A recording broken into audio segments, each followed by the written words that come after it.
યાકૂબનો પત્ર ચોથો અધ્યાય 1 થી 17 વચન જે વાંચવામાં આવ્યા. જો આપની પાસે બાઇબલ હોય તો તમે ચોક્કસ ખુલ્લું રાખશો. યાકૂબ એ શરૂઆતની મંડળીનો પ્રથમ આગેવાન, બહુ જ ધીર ગંભીર અને બહુ પ્રાર્થનાવાદી વ્યક્તિ. મંડળી પ્રત્યે એમનો જે પ્રેમ હતો એ બહુ ગજબનો હતો. જો તમે ઇતિહાસ વાંચશો તો યાકૂબનો મંડળી પ્રત્યેનો પ્રેમ બહુ ગજબ હતો અને બહુ જ બારીકાઈથી તે મંડળીને નિરખતો અને એનું સોલ્યુશન લાવવાનો પ્રયત્ન કરતો.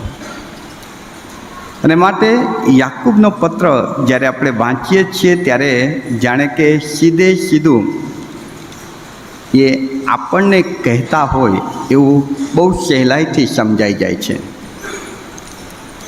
પહેલો, બીજો, ત્રીજો અધ્યાય જો તમે વાંચશો તો પ્રશ્નો પ્રશ્ન પ્રશ્ન,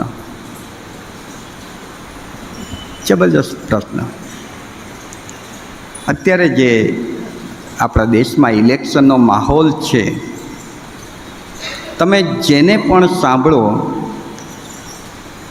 એના વાક્યમાં કે એના પ્રીચિંગમાં હકારાત્મક બાબતો કરતાં નકારાત્મક બાબતો વધારે દેખાય છે. આ આવો અને આ આવી, આ છે તે છે. હમણાં ગયા અઠવાડિયે એક કુટુંબમાં મારે મુલાકાત માટે જવાનું થયું. પતિ પત્ની વચ્ચે માથાકૂટ થઈ હતી ને મને કીધું કે સાહેબ તમે આવો, એટલે હું ગયો. વાતચીત કરતા હતા એ દરમિયાન જે સમજાયું તે એ બસ પ્રશ્નો પ્રશ્નો પ્રશ્નો, એકબીજા પર આક્ષેપો જ, એકબીજા પર આરોપો જ.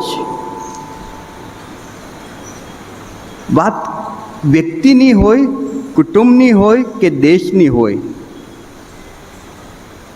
બાલાઓ ચારે તરફ જો તમે જોશો તો પ્રશ્નો પ્રશ્નો પ્રશ્નો.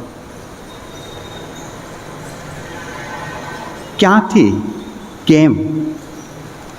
યાકૂબનો પત્ર જે લગભગ 45 થી 50ની વચ્ચે, ઈસવીસન 45-50ની વચ્ચે લખાયેલો આ પત્ર છે. અને પહેલા અધ્યાયની 18મી કલમ જો તમે વાંચશો તો બહુ સ્પષ્ટ આપણને સમજાશે કે આ પત્ર એવા લોકોને યાકૂબે લખ્યો છે કે જે નવા જન્મનો અનુભવ કર્યો છે. એવા વ્યક્તિઓ કે જેઓએ પ્રભુ ઈસુ પર વિશ્વાસ કર્યો છે, એવા વ્યક્તિઓ કે જે ઈસુને ઓળખે છે, સમજીને ઈસુનો સ્વીકાર કરેલો છે, એવા વ્યક્તિઓને આ પત્ર યાકૂબે લખ્યો છે. એક વિશ્વાસી વ્યક્તિ કે જે પ્રભુને ઓળખે છે, એક વિશ્વાસી વ્યક્તિ કે જે પ્રભુને સમજી વિચારીને ફોલો કરી રહી છે, એ વ્યક્તિ કે એ કુટુંબ કે એ મંડળી કે સમાજમાં પ્રશ્નો પ્રશ્નો પ્રશ્નો શા માટે? કેમ એક વ્યક્તિ બીજી વ્યક્તિ પર આરોપ મૂકે છે? કેમ એક વ્યક્તિ બીજી વ્યક્તિનું ભૂંડું બોલે છે? કેમ એક વ્યક્તિ બીજી વ્યક્તિની સાથે લડાઈ ઝઘડા ટંટા કરે છે? યાકૂબ 4:1 સમસ્યા શું છે? એકચ્યુઅલી તમારે જો સંદેશો કોઈ બનાવવો હોય તો એની મેથડ પણ આ અધ્યાયમાંથી તમને મળશે કે કેવી રીતે સંદેશો બનાવવો જોઈએ. એટલે તમે સાથે સાથે એ પણ સ્ટડી કરતા જજો. ચોથા અધ્યાયની પહેલી કલમ, તમારામાં લડાઈ તથા ઝઘડા ક્યાંથી થાય છે?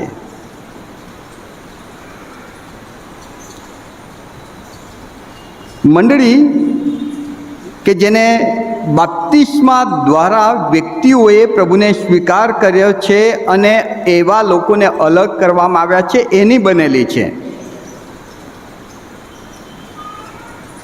અને એ મંડળી કે જે ઈસુને ફોલો કરી રહ્યા છે, ઈસુને માર્ગે ચાલવા માટેનો નિર્ણય લઈને અલગ થયેલી છે, એ મંડળીમાં પ્રશ્નો છે, સમસ્યા છે.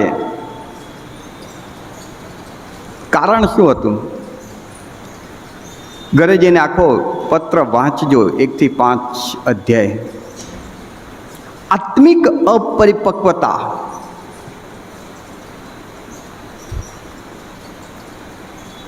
શરૂઆતની મંડળીને જે આગેવાનો પ્રાપ્ત થયા હતા એ તો બહુ અદ્ભુત હતા. પાઉલ જેવા આગેવાનોએ મંડળીની મુલાકાત લીધી હોય, પીતર જેવા આગેવાનોને એ મંડળીના લોકોએ સાંભળ્યા હોય, થોમાની સાક્ષી જેની આગળ વર્ણવવામાં આવી હોય, થોમાએ કહ્યું હોય કે મેં પ્રભુને જોયો છે, એ સાક્ષી સાંભળનારા લોકો એ શરૂઆતની મંડળી. આવા જોરદાર આગેવાનો જેને પ્રાપ્ત થયા છે, છતાં પણ એ મંડળીમાં લડાઈ ઝઘડા છે, એકબીજા પર આક્ષેપો છે, એકબીજાની સામે વિરુદ્ધમાં પડ્યા છે. શા માટે? આત્મિક અપરિપક્વતા. મંડળીએ આવા સારા સારા આગેવાનો પ્રાપ્ત કર્યા પછી પણ, અને એ સારા સારા આગેવાનો દ્વારા ઘણું બધું સાંભળ્યું ઈસુ વિશે. ઈસુની નજીક રહેનારા વ્યક્તિઓ જ જ્યારે એમની આગળ વર્ણન કરતા હોય ત્યારે કેટલું બધું મળ્યું હશે એમને. યાકૂબ 3:13 તમારામાં જ્ઞાની અને સમજૂક કોણ છે? તો તે જ્ઞાનથી આવેલી નમ્રતા વડે સદાચરણથી પોતાની કરણી દેખાડે. આ સમસ્યા હતી. સારા સારા આગેવાનો દ્વારા તેઓને ઘણું બધું મળ્યું હતું અને તેઓ જ્ઞાનમાં વધ્યા હતા. ઈસુ વિશે તમે એમને ઊંઘમાંથી ઉઠાડીને પૂછશો તો એ કહી શકે એટલું બધું જ્ઞાન એમને મળ્યું હતું. બહુ બધું જાણતા હતા, બધું જ ખબર પડી ગઈ હતી, બધું જ મેળવી લીધું હતું, જ્ઞાનમાં વૃદ્ધિ પામ્યા હતા. પણ યાકૂબ અહીં કહે છે કે જે જ્ઞાન તમને મળ્યું છે તેને તમે કરણીમાં કેમ નથી એપ્લાય કરતા? એનો મતલબ કે તમારી આત્મિક અપરિપક્વતા દેખાઈ આવે છે. આત્મિક અપરિપક્વતા. કરણીમાં ક્યાં? પાઉલે તમને કહ્યું કે ઈસુ તો પ્રેમ છે અને એ તમે સાંભળ્યું અને એમાં વૃદ્ધિ પામ્યા. તમારી કરણીમાં પ્રેમ ક્યાં? પીતરે કહ્યું કે ઈસુ તો માફી આપે છે, મને માફ કર્યો. તમે એ સાંભળ્યું. માફી માટે તમને બહુ સરસ સમજણ પ્રાપ્ત થઈ કે સામેનો વ્યક્તિ માફી માંગે કે ન માંગે પણ તમારે માફ કરવાનું, એવું બાઇબલનું શિક્ષણ તમને મળ્યું. તમે એ જ્ઞાનમાં વૃદ્ધિ પામ્યા. પણ એ કરણીમાં ક્યાં? કરણીમાં ક્યાં? અને માટે યાકૂબ કહે છે કે જ્ઞાનમાં વધ્યા છો તો એ જ્ઞાન, એ સમજણ, એ સમજ તમારી કરણીમાં દેખાવા જોઈએ. ચોથા અધ્યાયમાં જો તમે જુઓ તો ત્યાં ચોથા અધ્યાયમાં 1 થી 3 વચન, તમારામાં લડાઈ ઝઘડા ક્યાંથી થાય છે? શું તમારા અવયવોની લડાઈ કરનારી દુર્વાસનાથી નહીં? તમે કોઈ ઈચ્છા રાખો છો, તે તૃપ્ત થતી નથી. તમે હત્યા કરો છો, લોભ રાખો છો, લડાઈ ટંટા કરો છો. તમે માંગો છો પણ તમને મળતું નથી. ખોટો ઈરાદો છે. આ સમસ્યા છે. આ મુખ્ય સમસ્યા છે મંડળીની. મંડળી કેમ આત્મિક અપરિપક્વતા ધરાવે છે એનું કારણ યાકૂબ અહીં બતાવી રહ્યો છે. કે તમને જ્ઞાન મળ્યું છે, પણ એ જ્ઞાન જ્યારે કરણીમાં તમારે પ્રગટ કરવાનું હતું ત્યારે તમે એ નથી કર્યું. એનો મતલબ કે હજુ આત્મિક અપરિપક્વ તમે છો. અને તમારી સમસ્યા શું છે? તમારી સમસ્યા છે તમારા લડાઈ ઝઘડા, તમારી સમસ્યા છે તમારી કુઈચ્છાઓ, તમારી સમસ્યા છે લોભ, તમારી સમસ્યા છે લડાઈ ટંટો, તમારી સમસ્યા છે મોજશોખ અને ખોટો ઈરાદો, બડાઈ, અભિમાન, જગત પ્રત્યેની મૈત્રી, ભૂંડું બોલવું, દોષ લગાડવો, એકબીજા માટે અયોગ્ય બોલવું. આ બધું તો ઈસુનું શિક્ષણ નહોતું. ઈસુએ ક્યારેય એકબીજા સાથે લડો એવું નથી કહ્યું. ઈસુએ ક્યારેય એકબીજા પર આરોપ મૂકો એવું નથી કહ્યું. ઈસુએ ક્યારેય એકબીજાની સામે તમે લડાઈ ટંટા કરો એવું નથી કહ્યું. તો આ બધું કેમ આવ્યું? કેમ કે ઈસુનું શિક્ષણ તો પ્રેમ, ભલાઈ, માફી, દયા, અનુકંપા. પણ તમે તો લડાઈ ઝઘડા, કુઈચ્છા, જુદા જુદા પ્રકારના પાપ. યાકૂબ 1-3 વચનમાં મંડળીને જે સમસ્યા છે ને એનાથી વાકેફ કરી રહ્યો છે. હા, કદાચ એ વખતે યાકૂબ એ મંડળીને આકરો લાગ્યો હશે, કડવો લાગ્યો હશે. મંડળી યાકૂબને એ વખતે કદાચ વિરોધ કર્યો હશે કે ભાઈ તમે તમારું કરો ને, હોઈ શકે.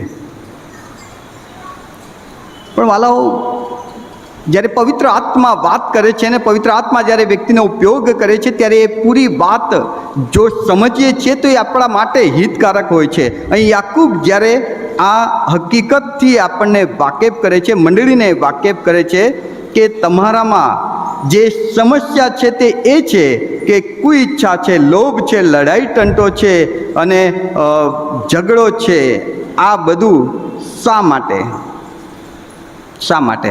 હવે 1-3માં સમસ્યા. કોઈ પણ સંદેશો જ્યારે તૈયાર કરો ત્યારે એનો પહેલો પોઈન્ટ એ આવે કે એ સમસ્યાથી તમે લોકોને વાકેફ કરો કે શું પ્રશ્ન છે, પ્રશ્ન કેટલો ગંભીર છે, પ્રશ્ન એ કેવી અસર ઉપજાવી છે, પ્રશ્ન શા માટે ઊભો થઈ ગયો છે.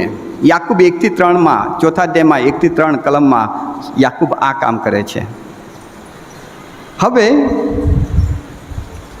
4થી કલમમાં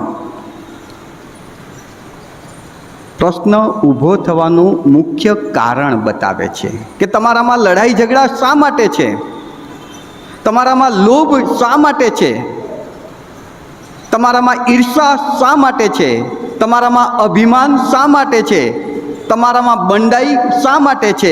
કેમ આ બધું છે? કેમ કે આ બધું તો તમને શીખવાડ્યું જ નહોતું, આ બધું તો તમને સમજાવ્યું જ નહોતું, આ બધું તો તમારામાં આવવું જ નહોતું જોઈતું અને આવી ગયું છે. તો શા માટે આવ્યું છે? કારણ અહીં આગળ 4થા અધ્યાયની 4થી કલમમાં જે કારણ આપે છે, કારણ સાંભળીએ તો કદાચ આપણને એમ થાય કે બહુ ભયંકર વાત યાકૂબ કરી છે. 4થા અધ્યાયની 4થી કલમ કે હો વ્યભિચારણીઓ, મુખ્ય સમસ્યા આ છે. કેથલિક બાઇબલમાં જે શબ્દ વપરાયો છે તે બેવફા. હો બેવફા, તમે શા માટે લડાઈ ઝઘડા કરો છો? કેમ કે તમને તો પ્રેમ શીખવાડ્યું હતું. તમે પ્રેમને મૂકીને, ભલાઈને મૂકીને, દયાને, માફીને, અનુકંપાને મૂકીને આ લડાઈ ઝઘડા, ઈર્ષા, અદેખાઈ, અભિમાન, બંધ આ બધું કરી રહ્યા છો. શા માટે? કેમ કે હો બેવફા, હો વ્યભિચારણીઓ. આ વાક્યમાં સમસ્યાનું મૂળ કારણ યાકૂબ બતાવી રહ્યો છે કે શા માટે આ થયું. કેમ કે વ્યક્તિ વ્યભિચારી થયો છે, બેવફા થયો છે. વ્યભિચારની વ્યાખ્યા રોમનોના પત્રના 7મા અધ્યાયની 3જી કલમમાં બહુ સરસ આપ્યું છે કે વ્યભિચારની વ્યાખ્યા ત્યાં આપી છે કે પતિના જીવતા જો કોઈ સ્ત્રી બીજો પતિ કરે છે તો તે વ્યભિચારી કહેવાય છે. અને આપણે બધા એ જ સમજણ રાખીએ છીએ. વ્યભિચારની સમજણ આ જ છે. એમ આઈ રાઈટ? બરાબર છે. પતિ કે પત્ની વ્યભિચારી ત્યારે કહેવાય કે જો એ પતિ કે પત્ની હયાત છે, એ સંબંધ છે, છતાં પણ બીજો સંબંધ થાય છે ત્યારે વ્યભિચાર થાય છે. હજકેલ 16 અને 32માં જરા કડક શબ્દમાં કહેવામાં આવ્યું છે, જાર કર્મ કરનારી પત્ની પોતાના ધણીને બદલે પારકાનો અંગીકાર કરે છે. વ્યભિચારની વ્યાખ્યા કહી રહ્યો છું બાઇબલ પ્રમાણે.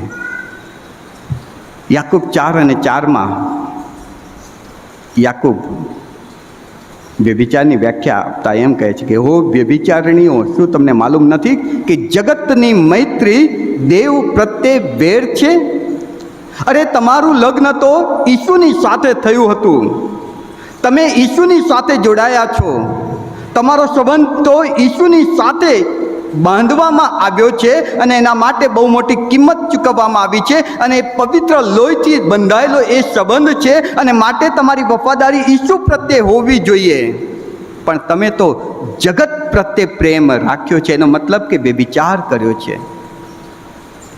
જગત પ્રત્યેનો પ્રેમ, એનો મતલબ કે જગતને તમે ચાહો છો. અને જગતમાં શું છે? આંખોની લાલસા, અહંકાર, વાસના. જગત શબ્દ બાઇબલમાં જુદી જુદી જગ્યાએ જુદી જુદી રીતે વપરાયો છે. જ્યારે પ્રભુ ઈસુનું પરીક્ષણ થતું હતું ત્યારે શેતાને પ્રભુ ઈસુને ઊંચા પહાડ પર લઈ જઈને કહ્યું કે આ જગત તથા તેમાંનું સર્વસ્વ મારા કબજામાં છે. ત્યાં શેતાન આ પૃથ્વીના પહાડો કે કુદરતી સૌંદર્યની વાત નહોતો કરી રહ્યો. વ્યક્તિઓનું માનસ, વ્યક્તિઓનું જીવન એ શેતાનના અધિકારમાં હતું. અને માટે પ્રભુ ઈસુ કહે છે કે આ જગતનો અધિકારી આવે છે કે જેનું મારામાં કશું જ નથી. શેતાનને જગતનો અધિકારી ગણવામાં આવે છે. અહીં યાકૂબ કહે છે કે જગત પ્રત્યે તમને પ્રેમ થયો છે. તમારો સંબંધ તો ઈસુની સાથે થયો હતો. ઈસુની સાથે એક સંબંધમાં તમે બાપ્તિસ્મા દ્વારા, પ્રભુ ભોજનની પવિત્ર વિધિ દ્વારા જોડાયા છો અને કબૂલાત કરી છે કે હું ઈસુને પ્રેમ કરીશ, પિતાને માનીશ, પવિત્ર આત્માથી ચાલીશ. આ સંબંધથી બંધાયેલા હોવા છતાં પણ તમારો અત્યારે પ્રેમ કોના પ્રત્યે છે? જગત પ્રત્યે. અને માટે લડાઈ ઝઘડા છે, માટે ઈર્ષા છે, માટે અપ્રેમ છે. માટે તમને ઈસુએ શીખવાડેલી એ પ્રેમની વાણી, માફીની વાણી કે એ અનુકંપા કે દયા ભૂલાઈ ગયું છે. કેમ કે તમારી વફાદારી એના પ્રત્યે નથી રહી. પ્રભુમાં પ્રિય વાલાઓ, આ બહુ ગંભીર વાત છે.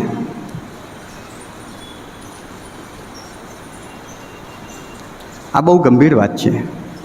કેમ કે જ્યાં સુધી સમસ્યાથી તમે વાકેફ નહીં થાઓ અને સમસ્યાનું મૂળ કારણ તમે ન જાણો તો એ સમસ્યામાંથી બહાર નહીં નીકળાય.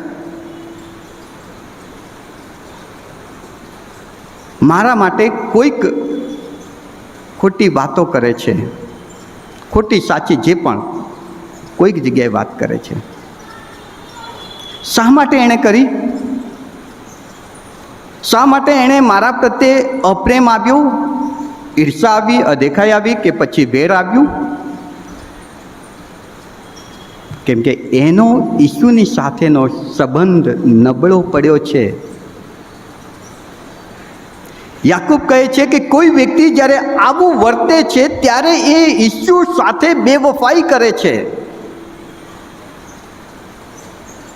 બહુ ભયંકર શબ્દ એણે વાપર્યો, વ્યભિચારણી. કોઈ આપણને વ્યભિચારણી કહે તો આપણને ગાળ લાગે, ગુસ્સો આવી જાય, સામે થઈ જવાય. પણ આ સત્ય છે કે જો હું બીજાને માફ નથી કરી શકતો, જો હું બીજાને પ્રેમ નથી કરી શકતો, જો હું બીજાને અંદર ભલું નથી જોઈ શકતો કે નથી એનું કરી શકતો, જો હું ઈસુએ આપેલું શિક્ષણ મારી કરણીમાં પ્રગટ નથી કરી રહ્યો, એનો મતલબ કે ઈસુએ આપેલા શિક્ષણ કરતાં બીજી બાબતો મારા કરણી દ્વારા પ્રગટ થઈ રહી છે. મારે ચેતી જવાની જરૂર છે, જાગી જવાની જરૂર છે, ખોટું લગાડવા કરતાં સમજી જવાની જરૂર છે. કદાચ ને આ છેલ્લો ટકોરો હોય.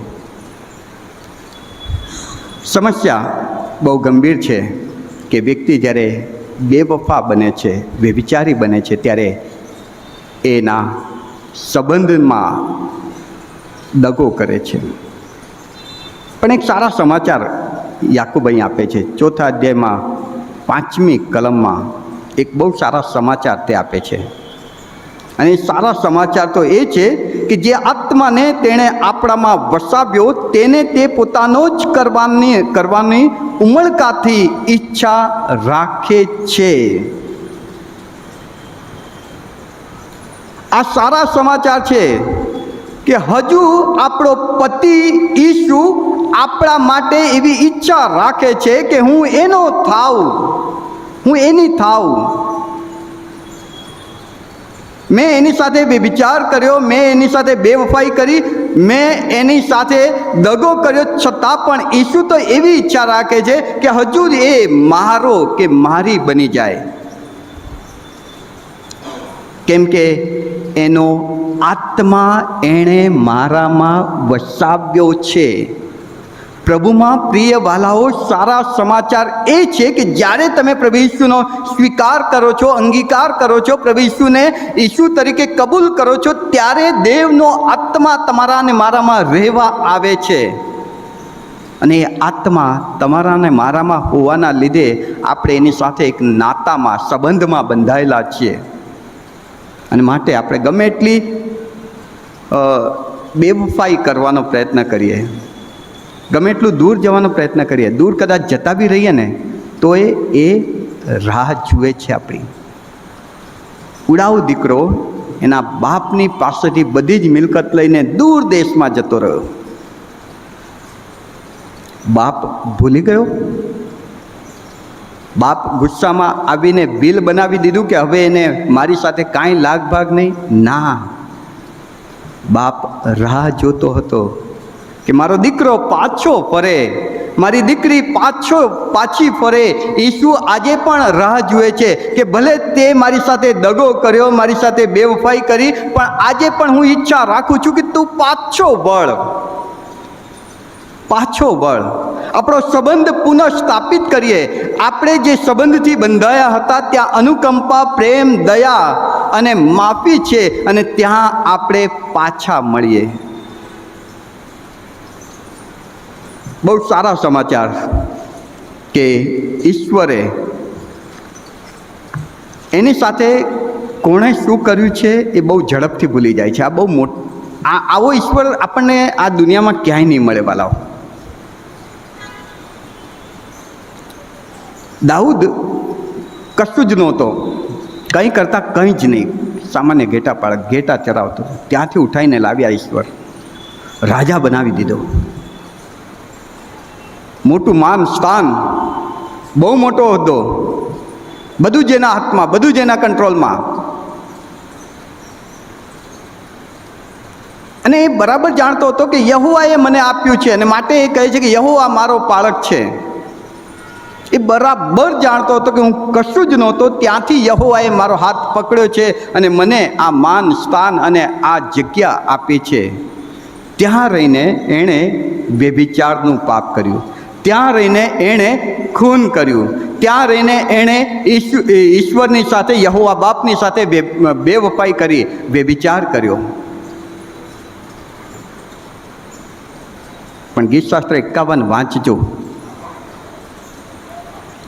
ઈશ્વરે જ્યારે નાથાનને મોકલ્યો કે જા દાઉદને સમજાવ કે એણે મારી સાથે બેવફાઈ કરી છે, અને નાથાને જઈને જ્યારે દાઉદને કહ્યું ત્યારે દાઉદ ઘૂંટણે પડી ગયો કે હા પ્રભુ, મેં બેવફાઈ કરી, મેં દગો કર્યો, મેં તારો જે પ્રેમ છે તે ભૂલી જઈને અભિમાન કર્યું, વ્યભિચાર કર્યું, ખૂન કર્યું, પાપ કર્યું.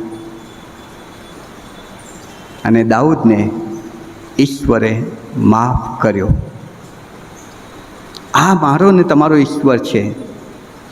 ઉડાવ દીકરાને એના બાપે સ્વીકાર કર્યો. પ્રભુમાં પ્રિય વાલાઓ, આ પવિત્ર વેદી દર મહિને આપણને એ યાદ દેવડાવે છે કે તમારો પ્રેમ ઈશ્વર હંમેશા યાદ રાખે છે કે આ મારો દીકરો, મારી દીકરી ક્યાંક ભટકી ગયા, પાછા વળ, પાછા વળ, પાછા વળ. અને પાછા વળીએ છીએ ત્યારે એ આપણને સ્વીકારે છે. કેમ કે એનો આત્મા એણે આપણામાં મૂક્યો છે. યાકૂબ 1:18 કે તેણે મને જન્મ આપ્યો છે એના આત્માથી. ચોથા અધ્યાયની 5મી કલમ કહે છે કે મારામાં એણે પોતાનો આત્મા વસાવ્યો છે. અને ચોથા અધ્યાયની 6ઠ્ઠી કલમ બહુ સરસ વાત કરે છે, હું પાછો ફરું એના તરફ માટે એ વધારે ને વધારે કૃપા આપે છે.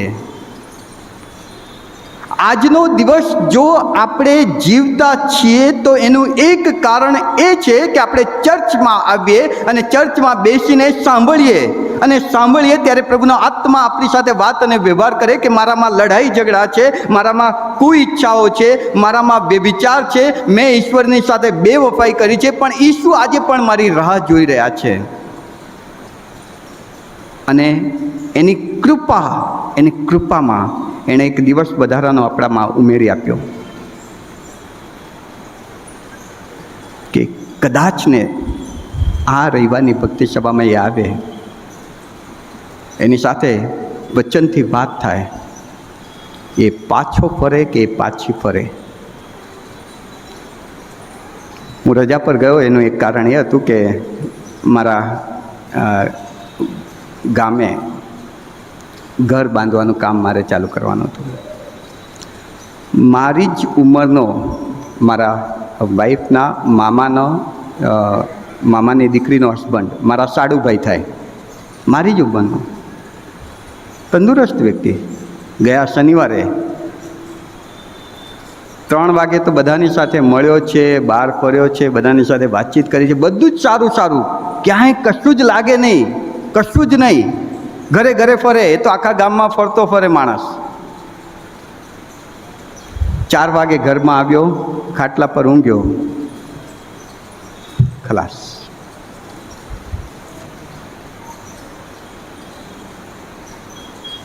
તમે ને હું જીવતા છે તો પ્રભુની કૃપા છે. અને કૃપા એટલા માટે કે તે રાહ જુએ છે કે મારા તરફ મારું બાળક પાછું ફરે. બીજો કોરિન્થી 8 અને 9 અધ્યાય, કેમ કે તમે આપણા પ્રભુ ઈસુ ખ્રિસ્તની કૃપા જાણો છો કે તે ધનવાન છતાં તમારા લીધે દરિદ્રિત થયો, એ માટે કે તમે તેની દરિદ્રતામાંથી ધનવાન થાવ. તે આપણને બધું જ આપવા માગે છે કે જે એની પાસે છે, અને એની પાસે પ્રેમ છે, અનહદ પ્રેમ છે, દયા છે, ભલાઈ છે, આનંદ અને આશીર્વાદ છે, એ આપણને આપવા માગે છે. અને માટે એ કૃપા કરે છે. તો આ વાત સાંભળ્યા પછી હવે મારે શું કરવું જોઈએ? ચોથા અધ્યાયમાં 6ઠ્ઠી કલમે આપણે આવ્યા છીએ. હવે આગળ વધીએ 7મી કલમથી. પહેલી બાબત, મારે શું કરવું જોઈએ? મારી સમસ્યા વિશે મેં જાણ્યું, સમસ્યા શા માટે છે એ મેં જાણ્યું, પણ હજુ ઈશ્વર મારા માટે રાહ જોઈ રહ્યા છે, ઈશ્વર હજુ પણ મને પ્રેમ કરે છે, મને પાછા બોલાવી રહ્યા છે, એ મેં સાંભળ્યું. તો હવે મારે શું કરવાનું છે? 7મી કલમ, તમે દેવને આધીન થાવ. દેવને આધીન થાવ.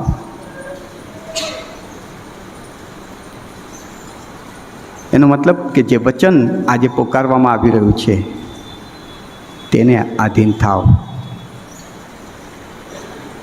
વચન કહે છે કે મારા દીકરા, મારી દીકરી પાછી વળ, પાછો વળ.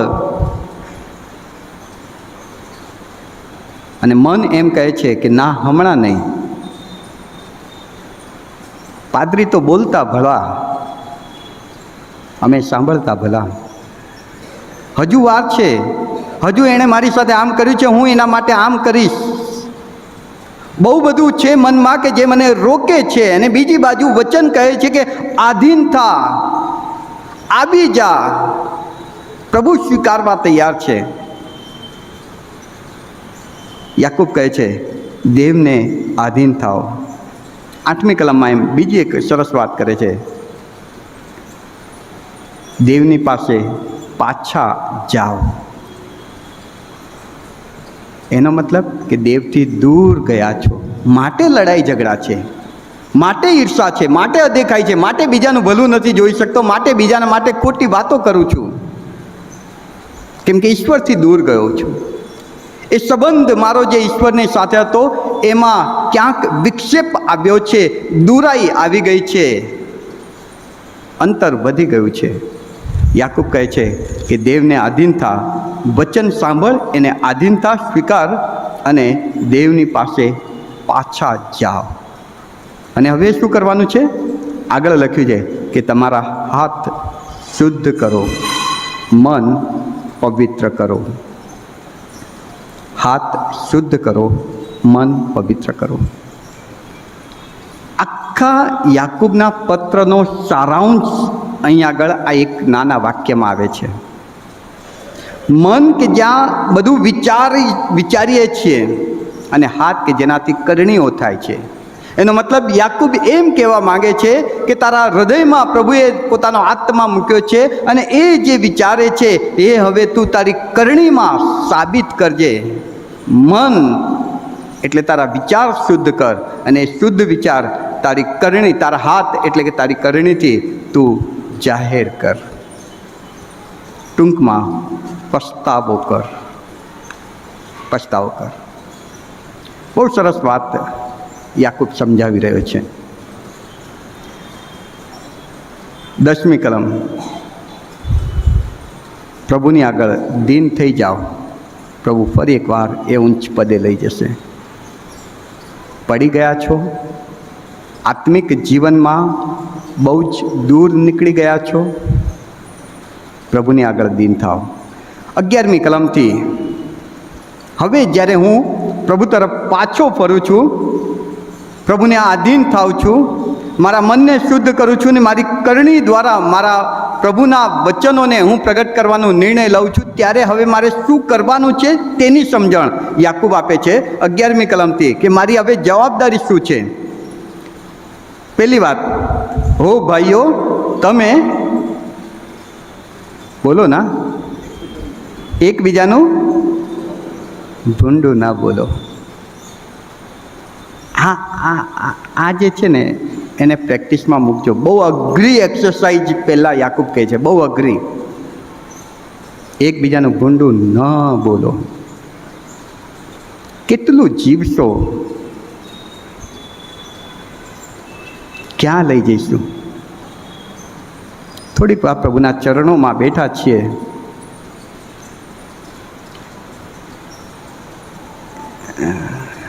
મારા એક મિત્રને મેં જ્યારે કોઈકના વિશે આવી વાત કરી રહ્યા હતા, ત્યારે મેં એને કહ્યું, ટકોર કરી, ભાઈ રહેવા દે ને, આપણે કોઈનું ભૂંડું નથી બોલવું એમ. એણે બહુ સરસ વાત કરી. એણે શું કીધું ખબર છે? એણે કીધું કે જો ઉપર સ્વર્ગમાં તો કોઈનું ભૂંડું બોલાશે નહીં, કે એટલે જેટલું ભૂંડું બોલવું હોય અહીં જ બોલાશે. સ્વર્ગમાં કોઈનું ભૂંડું નહીં બોલાશે, એની પ્રેક્ટિસ અહીં કરવાની છે. કોઈનું ભૂંડું ના બોલો. આ પહેલી એક્સરસાઇઝ અઘરી છે. બીજી એક્સરસાઇઝ યાકૂબ આપણને જે જણાવે છે કે તમારે શું કરવાનું છે, કલમ 11માં છેલ્લો ભાગ, 11મી કલમ, તમે એકબીજાનું ભૂંડું ન બોલો અથવા એકબીજાને દોષિત ન ઠરવો. નિયમ પણ દોષિત ઠરવતો નથી. નિયમ ન્યાય કરે છે, જો તું નિયમનો ન્યાય કરે છે તો નિયમને પાળનાર નથી પણ તેનો ન્યાય કરનાર છે. 12મી કલમ, નિયમ આપનાર તથા ન્યાય કરનાર એક જ છે, તારવાને નાશ કરવાને શક્તિમાન છે. 12મી કલમ, માફ કરજો, 12મી કલમ, બીજાનો ન્યાય કરનાર તું કોણ? પહેલી વાત કે બીજાનું ભૂંડું નહીં બોલવાનું. અને મનમાં વિચાર આવે, અરે હું સાચું કહું છું, એ આવો છે, આવી છે માટે તો એને બોલું છું, પણ તું કોણ બીજાનો ન્યાય કરવાવાળો? એ આવો છે કે આવી છે એવું નિર્ણય લેનાર અધિકાર તને આપ્યો કોણે? અને જો મારે બીજાને ભૂંડું નથી બોલવું તો એનો પહેલું પગથિયું મારે કોઈનો ન્યાય નહીં કરવાનો. તો મારાથી બીજાને ભૂંડું બોલાશે જ નહીં. બહુ સરસ સમજણ આપી રહ્યો છે યાકૂબ. મારે કોઈનું ભૂંડું નથી બોલવાનું અને મારે કોઈનો ન્યાય નથી કરવાનો. એ કેવો છે? એનો ને ઈશ્વરનો સંબંધ. પણ મને એનામાં ઈસુ દેખાય છે અને જ્યાં ઈસુ દેખાય છે ત્યાં હું એને ભેટીશ, ત્યાં હું એની સાથે વાત કરીશ. મને એનામાં ઈસુ દેખાય છે તો હું એને પ્રેમ કરીશ. મને એનામાં ઈસુ દેખાય છે તો મારી સેવામાં હું એને સાથે રાખીશ, કેમ કે મને એનામાં ઈસુ દેખાય છે. અને જો નથી દેખાતો તો એનો મતલબ કે મેં એનો ન્યાય કર્યો. બાઇબલ કહે છે કે ન્યાય કરવાનો અધિકાર તને આપ્યો કોણે? બીજાનો ન્યાય ન કરો. ત્રીજી જવાબદારી, 17મી કલમ, જે ભલું કરવું જાણે છે પણ નથી કરતો તેને પાપ લાગે છે. માટે બને ત્યાં સુધી બધાનું ભલું કરજો, ભલું જ કરજો, ભલું જ કરજો. કેમ? લુકની સુવાર્તા 6 અધ્યાય 27થી 35મી કલમ, બાઇબલ એમ કહે છે કે ઈસુ, માફ કરજો, પ્રેરિતોના કૃત્યના 10મા અધ્યાયની 38મી કલમમાં ઈસુ સગળાનું ભલું કરતો ફર્યો. ઈસુ સગળાનું ભલું કરતો ફર્યો. અને જો હું એમ કહું છું કે ઈસુ મારો મિત્ર છે, હું એની સાથે ચાલું છું, તો એ ભલું કરે છે તો મારાથી ભલું કરવું જ પડે એની સાથે રહેવું હોય તો. અને જો હું ભૂંડું કરું તો અંતર વધી જાય. ઈસુની સાથે સંબંધમાં હું આવ્યો છું એની ખાતરી લોકોને એ રીતે થશે કે જે ઈસુ કરે છે એ હું કરું. અને ઈસુ તો બધાનું ભલું જ કરતો ફર્યો છે, ભલું જ કરતો ફર્યો છે. એણે કોઈનો ન્યાય નથી કર્યો, કોઈના માટે ભૂંડું નથી બોલ્યા. પ્રભુમાં પ્રિય વાલાઓ, યાકૂબનો પત્ર 4થો અધ્યાય ઘરે જઈને વાંચજો. પ્રથમ 3 વચન સમસ્યાથી વાકેફ કરે છે. 4થી કલમ સમસ્યાનું કારણ બતાવે છે કે વ્યભિચાર, બેવફા, ઈશ્વર સાથેનો સંબંધ તૂટ્યો. 5મી કલમ સમસ્યામાંથી બહાર આવવાનો રસ્તો બતાવે છે કે હજુ તમારી પાસે તક છે, ઈસુની પાસે પાછા આવો, સંબંધમાં પુનઃસ્થાપિત થાવ, બધું સારું થશે. પ્રભુ સ્વીકારવા તૈયાર છે, પણ એના માટે દેવને આધીન થવાનું છે, દેવની પાસે જવાનું છે, મારા મનને, મારા હાથને શુદ્ધ કરવાના છે. અને જ્યારે હું એ કરું છું ત્યારે હવે મારી જવાબદારી થાય કે મારે હંમેશા બધાનું સારું બોલવાનું છે, કોઈનું ભૂંડું નથી બોલવાનું, કોઈનો ન્યાય નથી કરવાનું, અને બને ત્યાં સુધી બધાનું ભલું કરવાનું છે. પ્રભુ આ વચન સમજવા એની પુષ્કળ કૃપા આપણને આપે. આમેન. પ્રાર્થનામાં નમીએ. પ્રભુ, અમે તમારો પુષ્કળ આભાર માનીએ છીએ તમારા અદ્ભુત પવિત્ર વચનને માટે. આ તમારી કૃપા છે કે આજે અમે તમારા ઘરમાં આવ્યા અને તમારું વચન સાંભળી શક્યા. પ્રભુ, એ વચનને આધીન થવા માટે નમ્ર હૃદય આપો, કેમ કે કદાચને અમારા માટે આ છેલ્લો ટકોરો હોય. અમારી પ્રાર્થના છે પ્રભુજી, જે સાંભળ્યું છે તેને યાદ રાખવા, એ પ્રમાણે જીવન જીવવાની કૃપા આપો. ઈસુના નામમાં માંગીએ છીએ. આમેન.